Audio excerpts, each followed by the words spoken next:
Today, we are diving deep, way deep, into the hidden world of professional pool care. We've actually got our hands on the official Fresh and Clear service manual, and we're going to use it to uncover the pretty complex science that separates a beautiful, safe pool from a hazardous one. So let's jump in. All right, I want to start with a question for you. Just think back to the last time you were at a hotel or a public pool. You know that really distinct, sharp chemical smell? What do you think that actually means? Most of us, we'd probably think, oh, great, they just put the chlorine in. This thing must be super clean. But is that really what's going on? Well, the answer might surprise you. It's nothing. A truly perfectly balanced, sanitized pool should have almost no smell at all. And this is where we get to bust the huge chlorine smell myth. That smell you and I think means clean is actually the smell of something called chloramines. That's the gross byproduct of chlorine fighting off all the gunk in the water, sweat, oils, lotions. So that smell, it's a cry for help. It means the pool is dirty and needs treatment, not that it's clean. And that idea right there brings us to the real heart of professional pool care. It is so much more than just dumping some chemicals in the water. It is a really delicate balancing act of water chemistry, and every single piece of the puzzle has a critical role to play. So first up is alkalinity, and the manual calls it the bodyguard, which is just perfect. Its whole job is to protect the pH. See, without enough alkalinity, the pH level will just swing all over the place, which can irritate your skin and seriously corrode expensive pool equipment. So think of it like an anchor, just holding the entire system steady. Then we've got cyanuric acid, or CYA for short. And this one acts as the sunscreen, but for the chlorine. Just like sunscreen protects your skin from the sun, CYA literally shields the free chlorine molecules from getting torched by the sun's ultraviolet rays. Without it, on a sunny day, the sun can basically burn off all your sanitizer in just a couple of hours. And this picture shows you just how smart you have to be about this stuff. For any outdoor pool, CYA is absolutely essential. But what about an indoor pool with no direct sunlight? Well, there, it's not just useless, it can actually be harmful.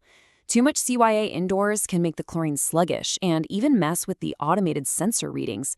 It's all about using the right tool for the right job. Okay, so how on earth does a technician manage all these different things every single day? Well, it is definitely not guesswork. It's a very precise, methodical mission, and it's broken down into these really distinct phases. The very first, and you could argue the most critical part of the whole workflow, is all about chemistry and control. And notice this, it all has to happen before any of the cleaning, like vacuuming or brushing. You have to know what's going on with the water before you can treat it. And the steps are always the same. Test, check, and then dose. In that order, always. Step 1, test the water the second you arrive. This gives you a pure, undisturbed baseline reading of what's happening. You can't fix a problem if you don't have accurate data on what that problem is, right? This manual test kit, this is the source of truth for everything that comes next. Step 2 is the controller check. Now, these automated chemical controllers are fantastic, but their sensors can drift over time. They can start to, lie a little. So, and this is crucial, every single day, the technician calibrates the machine's pH reading to match their own manual test. This makes sure that the computer isn't making dumb decisions based on bad data. And that brings us to the really important relationship between the technician and their tools. The automated controller, it's a powerful machine, but it is only as smart as the person running it. You have to know how to speak its language. Probably the most important language to understand is something called ORP. Now, ORP doesn't measure how much chlorine is in the water, it measures how effective that chlorine is. It's killing power. And here is a critical rule you gotta remember. A high pH level absolutely crushes ORP. So if it seems like your sanitation is low, the first thing you always check and always fix is the pH. Now, when it's time to adjust the controller's ORP setting, the pros follow some golden rules. You can't just crank the dial and hope for the best. That's how you get in trouble. Instead, they make tiny little adjustments, like 10 to 15 millivolts, and then they wait. Patience is everything in pool chemistry. It stops those wild swings and keeps the water consistently safe.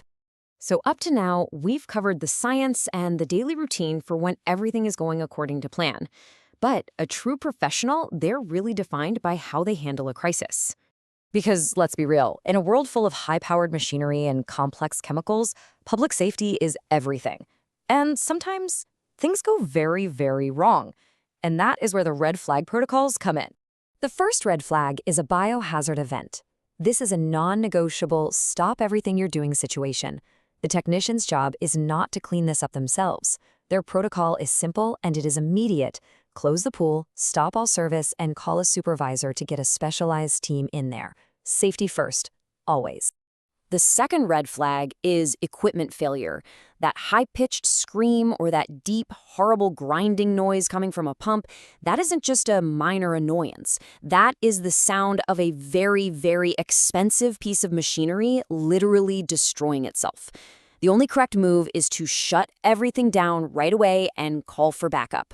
A third, and just as urgent, red flag is a water level crisis. Look, if the water in the pool drops below the skimmer line, the pump starts sucking air instead of water. Now, this isn't a slow-moving problem. It will burn out that motor in a matter of minutes. The rule is simple and absolute. If the water is too low, do not run the equipment, period. And the final red flag, it covers any physical safety hazard. A loose handrail, some broken tiles on the deck, or, heaven forbid, exposed wiring. The technician's immediate responsibility is to secure that area to make sure no guests can get hurt, and then notify management. The pool chemistry can wait, human safety cannot. So, from busting myths about smells to managing full-blown crises, what's the one thread that ties all of this together? What is the ultimate goal for a professional? Really, it all boils down to just one word: consistency. This commitment even shows up in how they communicate. I mean, look at this brilliant script for handling that common chemical smell complaint. Instead of getting defensive, the pro turns it into a teachable moment, which builds trust and shows off their expertise. They are consistently professional. And at the heart of that consistency are a couple of key numbers. The first is keeping that chlorine level between 4 and 5 parts per million. Not just getting it there once, but keeping it locked in that tight, effective range, day in and day out. The second number is 100%. A real pro performs that manual pH calibration every single day on every single visit. It's not optional, because without it, that entire expensive automated system is basically flying blind, and every decision it makes becomes unreliable. Because in the end, a pool technician isn't just the pool guy. They're a manager of complex water chemistry. They're a protector of very expensive equipment, and are guardian of public health. It's this whole world of unseen science, all focused on just one thing: making sure guests are safe. And that kind of leaves us with a final thought, doesn't it? What other unseen science is out there keeping you safe every day?